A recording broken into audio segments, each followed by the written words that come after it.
ศ1969ไอ้นี้ได้ไปพบเจ้าที่บุญพลมีไอ้และน้องไม่ป้องด้วยความหวังดีต่างก็ฝากไม่ปรีฝากความหวังดีในคืนนั้นบุญไอ้นักหนายิ่งได้มาพบน้องครั้งใหม่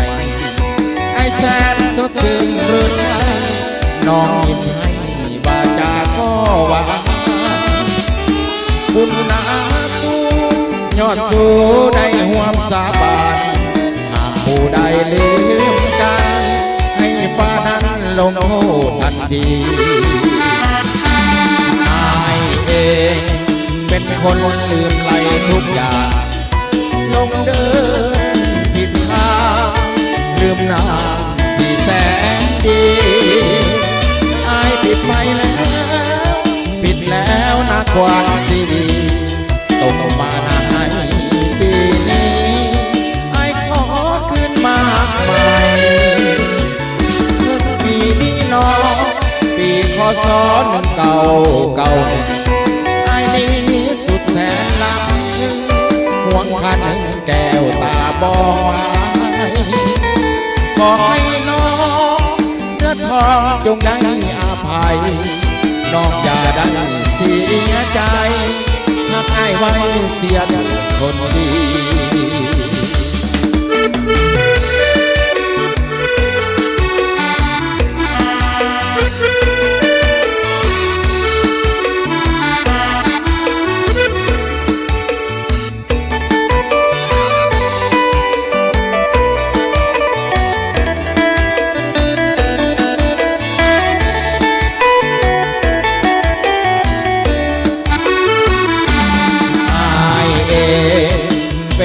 คนลืมไหลทุกอย่าง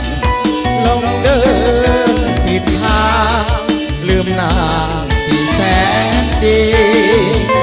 อายผิดไปแล้วน่าควรสิดี